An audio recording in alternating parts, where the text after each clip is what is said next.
So for me, the idea of skill-based revolution is not being a revolutionary, but starting from the point of understanding that according to OECD statistics, only 55% of our current workforce, those people who are actually working, have the skills they need for the current economy. So 45% don't. What do they have?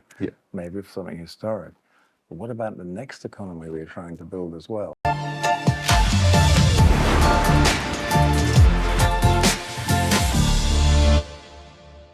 Good day. Welcome to another episode of Discover Talent with Vico.net. We're coming to you from the HR conference in Cape Town.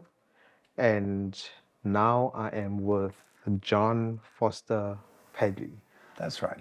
The Dean and Business Director of Henley Business School in South Africa. That's correct. I am, yes. Nice to meet you. Nice to meet you and welcome. Thank you. I want to explore with you one of your topics that I think you come in to speak to the conference about, which is workplace skills revolution in South Africa, and what South Africa needs to do. In what context are you positioning with? Well, obviously it's a big topic, isn't it? I mean, you can look at it in many ways, but the way I'm going to approach it, I think, is to look at people and how they grow and how they're educated. Yep. And how they fit into what the country is trying to be. And also in that conversation, you have to look at what the country is trying to be or what it could be and isn't yet when you compare it with other countries. So for me, the idea of skill-based revolution is not being a revolutionary, but starting from the point of understanding that according to OECD statistics, only 55% of our current workforce, those people who are actually working, have the skills they need for the current economy. So 45% don't. What do they have? Maybe for something historic. But what about the next economy we're trying to build as well? So how do you start building up people with the sort of poor education that we've all had to suffer in South Africa, which is a regrettable truth? How do you build up people so that they can really be relevant, connected, and provide value in organizations? And when you provide value, you get employment and you get revenue and you can send your kids to school and do all the things we all want to do. So how do we think of skills in the country without being idealistic or abstract about it? Just ground it. So what do we really need? No, I understand that. So put differently, it's almost like the company keeping its lights on, right? Whereby you've got future products and services, but today you still have a market that you need to sell to. You still have customers to service. So there's a here and now to service that and the competencies, right? So when we look at it from a skills perspective, is it something similar to say you've got a current economy that you need afloat, and then you've got future skills that you need to plan for, right? And the two go hand in hand and not just focus into the future alone. Yeah, I think that's not just focusing into the future alone, but looking at what we've got now. So let's give some examples for that. Let's look at South Africa. So if you look at the structure of South African economy, what we create in the world, what we sell overseas, it's gold and it's some minerals, and some agriculture, textiles, and many other things like that. We've got some very good service sectors as well. But if you look at us now and us 25 years ago, the economy hasn't transformed much in what it produces and how it produces it, not that much. If you look at Vietnam, where you go back 25, 30 years, you can see that Vietnam was an agrarian economy. It had mostly grew cereals and crops and had textiles and practically no high tech. And its economy was small. Admittedly, it's close to China, so most of that. Look at Vietnam now. And there's this wonderful thing called the Atlas of Economic Complexity produced by Harvard. And it shows a beautiful map of Vietnam with these colors, yellow and green, which are the primary. And now it's all the high tech. It's the purples and reds and mauves. And the economy's gone like this. And the complexity of the economy shot up. So it's many times bigger, but it's also mainly high tech. Manufacturing, chips and computers and telecoms and all the things around that that the Vietnamese are making, the young Vietnamese are making them. So they had to learn how to do that somewhere. So the economy's not only got bigger, it's become more modern, but it's got more complex and more diverse, many more little subsectors that reinforce themselves. And they're not digging things out the ground and selling them, nor growing them out the ground and selling them anymore. They're adding value. So they're creating value which can be exported. We haven't done that in South Africa yet. So if we were able to do that, can you imagine the amount of employment it would create? Then you have to think, well, what are the skills we build for people to do that? Yep. And yeah. And for us to be a Vietnam, structurally, what do we need to do, or what are those levers we need to be pulling to move towards models like a Vietnam? Well, it would be nice to be next to China, I'll give you that. But we're not. But we're next to a whole lot of places in the world, so we can still get lots of benefit. You've got to, it's like Korea or Singapore, you've got to have a passion for the country. You've got to think of money and wealth in different forms. It's not, I want wealth for me so I can buy what I want and I can save it out of the country, which takes that money out of circulation. Yeah. The leaders, if you're a leader in South Africa now, you've got to have the same sort of passion that the Vietnamese, Singaporeans or Koreans did, which is, it wasn't perfectly governed, but they really wanted to build the country. Above all else, they wanted to build the country, not parties, not companies. They wanted to build the country. They wanted people to thrive in the country. You've got to have a passion for that. That's the first thing. The second thing you have to understand, I think, is that you can't do that without learning stuff. And where do we learn stuff? Well, we call it an education system. Now, when you go to Finland, if you go to Finland or the UK, of every 100 people who start school, 50 to 55 of them get a degree level qualification within leaving school, within 5 or 6 years of leaving school. Our minister said a few months ago, he said, how many South African school starters of 100, how many get a degree within 5 or 6 years? It's 4. 4 people, not 55. Wow. So what happens to all the rest? And that's the trouble. Yeah. So you've got a tiny number of people getting degree qualifications. Mostly they're not the sort of technologies and things that we need to build that sort of country we're looking at. The TVETs, unfortunately, are not really working very well here. So there's no real technical training yet. So the poor school leavers and these poor people in the community who are smart, these are smart people. They're just not giving they're not having the education capability in order to build what they need to build, nor are they getting into employment, nor are we building this sort of economy. So we've got to go to the heart of it. So what do we need to do first? And the absolute necessity is we've got to improve an education system by making it more relevant. And if the current systems of education don't work in South Africa, we have to create alternative ones. Whether it's bringing in international organizations, it doesn't really matter what we do as long as people get educated in South Africa. I don't care who does it, as long as they get the opportunity. And the second thing is that once you've got them into learning, you've got to give them the sort of skills that are going to be useful for the future South Africa.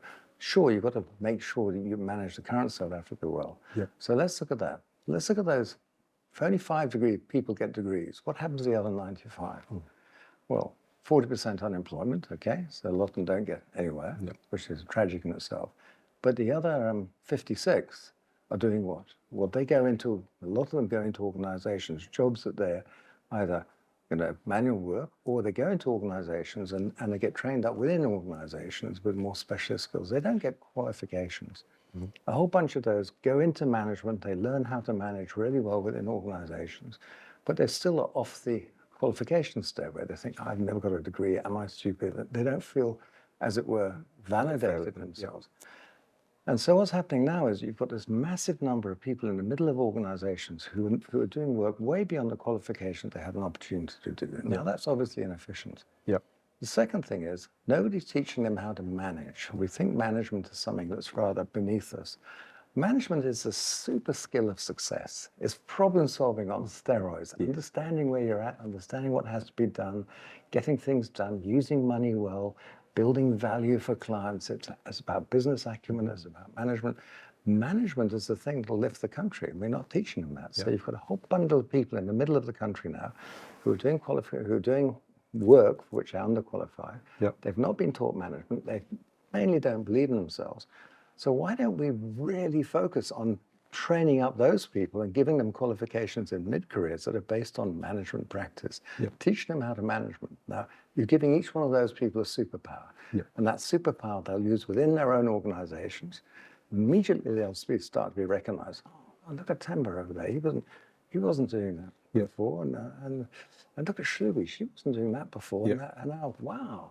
And she's talking differently, and he's talking differently, wow. And he's, wow, well, let's promote him. Yeah. And so they start getting promoted. Yes. And when they're promoted, they use their new skills to use money better, to solve problems better. The organization starts lifting. So you see all the organizations in the middle lifting.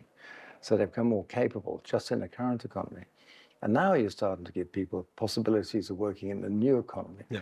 You teach them more skills of technology. You mentioned STEM earlier when we were chatting. You give them STEM skills, you give them technology skills, you create a force for that, but they go somewhere. Yeah. You know, it's no good creating an education system that gives people qualifications where companies don't know how to use me. Well, of course they don't know how to use you because that's not what they do. They're in a different business, but they need to change. And if you're coming in the bottom, you can't change. So let's change the middle so these people get to the seniors quickly. The revolution I'm talking about is really working on middle management who are underskilled, giving them the capabilities to make the companies bigger, because there are millions of them. Okay. And then the companies will thrive. They will create youth employment. So part of your youth employment issue is gone. And then they will create the economic transformation by moving into new sectors because they have the confidence to be entrepreneurial. Yep. And they're learning through their life. And you're starting to change the whole dynamic of South Africa in subtle but incredibly powerful ways. Yep. Who for? It's not for the bosses, it's for the people. Yep. Because those people now have access to education, they have access to opportunity, and they're changing in a changing economy, which is now much more capable than it was. Yeah. So we worry about corruption. And one of the problems with corruption is if you don't think you've got opportunity, if you don't think you've got a chance in the economy, you'll probably take any way you have to get your kids fed. No, absolutely. So what I'm hearing there is different opportunities, right? So the insight there is that the revolution perhaps can be approached at different levels, one at mid-management level, but in there you also manage, or rather you mentioned a vision and commitment and a will, a common vision that is. Yep. Starting from, you didn't put it in so many words, but if you look at the education system, from early childhood to foundation to high school to universities to the world of work, it's all a value chain, right? It is. But at the same time, that might take too long. So it's about attacking it from both ends. Those that are already in the system. You say much better than I do. Yeah, that's exactly right. Right? Yeah. And how do we, as a quick win, accelerate them? Why? Because they're in an advantaged position to make decisions and influence because they're at the center of the economy and they're future leaders And they're at the same nearly time. there. Yeah. So you're absolutely right. When the argument about education is, oh gosh, we can't wait 30 years or 20 years to educate the children because we'll crash. Yeah. So let's do something else. But we think in either or. Let's think in and both. So of course you're going to improve the education system. But what we don't realize is you've got this massive talent in the middle of an organization in South Africa, which is hugely underutilized. You didn't give them the chance to get the education they deserved. They think they can't get a chance, but you can start in your 30s, even your 40s. So we're doing level 5 programs, which is you can do post-matric. The average age, 37. Oh, wow. 37, because there are millions of people who've gone into organizations who never got the chance to do any form of education post-matric, and they can now. You do part-time education, and you teach them something immediately useful, not some abstract technical thing. You teach them management skills, because management skills are a superpower. With management skills, you can make anything work better, cheaper, faster, at higher quality, and that immediately lifts everyone up. And you take all those, so many people there, and you give them extra skills, and they're working in the workplace, and the workplace improves. And you can, in 3 years, you can go from having just a matric when you're 37 to having a degree level qualification and things that are really useful to you and your company. Yep. So you're going to get promoted. And then a year after you do an honors, okay? A year after that, you're on your MBA. So within 4 years, after 4 years of starting, you're starting your MBA, and you thought you'd lost all opportunity in your life, and everything you learned is useful. Earning while you learn, in real time, in a real place, adding value to organization, building the companies. Why we haven't noticed this before, I don't know, but it's if you do that, you start to create the prosperity that's going to create the education for the kids. And you've got a chance of lifting the country out. And now educated people who've worked that hard, are not going to tolerate somebody getting a contract just because they're somebody's kid Yeah. or somebody's friend, Yeah. and they can't do it and they're going to waste money. No, no. I've worked for 6 years to get the qualifications I've got, and now I'm in my 40s. And you want to give this contract to somebody who can't do it. It's going to waste the community's money, and you're going to take the money offshore. I'm not going to have that. Give it to me and my company. I can do a proper job here, and what's more, my community will thrive. And so will the country. And that's what I'm talking about. Okay. And would I be out of line if I said part of the feedback that has come out of this conference from people leaders is that the mandate that they're overwhelmingly receiving from their boards, from their executive teams, is cost efficiency, cost cutting, and talent management probably is one of those cost baskets, right? Where the development of that middle management strata suffers from an investment perspective. Whereas what I'm hearing is to say, actually, that might be lost opportunity that gives you the accelerator that you want. It's not to say that you can't be efficient in that spend, but perhaps it shouldn't be an absolute cut. So when you're thinking like that, all that's happening is you're saving costs and managing your profitability, but you're shrinking the company. Yeah. You're going nowhere. And the reality is you have to speculate, to accumulate. There's a lot of research that shows that companies in really tough times, the ones who innovate and invest in innovation, and innovation are the ones that not only don't go down so far, but they bounce up quicker and they go far higher afterwards, okay? So they have this whole idea where they go up afterwards. And so if you really invest and innovate in hard times, instead of just knuckling down and cutting costs, you're setting up your company for better circumstances. Now, if your executive rewards are based on percentage of profitability, whatever, then the executive are going to be perversely incentivized to shrink the company. Now, I hope that doesn't happen, but let's say it does. But you have to incentivize something else. You've got to be bold. So if you want to grow the company, you can't just think about costs. And the trouble is that we do it. And what goes? Marketing goes, training goes, people go. All the things that are to do somehow with growth in the future. And you're just trying to manage the cost. Now, you might have to do that. And we're all getting that dilemma. But you've got to think of it not cost cutting. You've got to think as money as where do I invest what? Yeah. So where do I cut costs? Now, I've got this money. Where should I use it? How am I going to use it to improve value for people? If I improve value for people out there, they'll buy more. Yeah. What am I investing in that's not totally essential? And it's easy to cut people and training, but it's probably very, very dangerous. So far-seeing managers don't do that. They do the opposite. They cut out projects and costs that really, favorite projects. They might cut some incentives, they might cut X, Y, and Z, but they don't cut training. That's the time you need to train most. When things are going down, that's because you haven't got the skills to make it go up. Yeah. So get the skills. Let's get the skills in place, then you'll go up. Otherwise, you're just on a race to the bottom. And the clever companies who are doing the opposite of you doing, they're the ones who are going to go up. They're the ones who are going to win. And you're going to say, wow, what happened to them? They got an unfair advantage. Yeah, they did have an unfair advantage. They thought carefully. It's very unfair to think well. It beats the people who don't think not very well. People say it's unfair, but no, they were clever. They thought. They invested in the right way. They invested in people, gave people a chance, and then tell people the truth. Times are hard, People will work harder then because we understand it's a collective engagement, not just shoving money into the pockets of directors, which it never really is about. We have a very perverse idea about profit often in some countries. Profit isn't the purpose of an organization. The organization's purpose is to create whatever it does to help people, create value for people. You don't, if you go into an organization that only wants to make profit, you feel it. You don't want to be anywhere near it. And be sustainable. Yeah, you feel horrible around that. You just want money out of me. I want to build you a better house, build you a better health system, great school, better headset, nice clothes, that's something beautiful tackies that you're going to want to wear. Yeah. Those are things that are valuable to me. Let's produce value. And then what happens is that profit comes because of that. You need to make profit because you've used so much money. You've got to get more so you can reinvest in a business, pay off the people who pay off any shareholders, or pay off any investors. But you shouldn't be massive profits just to shove in somebody's pocket.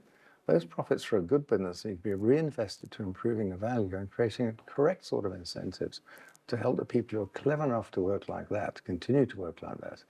And don't pay people who are there just crushing your company. because they don't deserve to be paid, really, do they? Not that amount of money. You need to pay the people who are going to build a future for your company. And that's where really good leadership wins. Absolutely.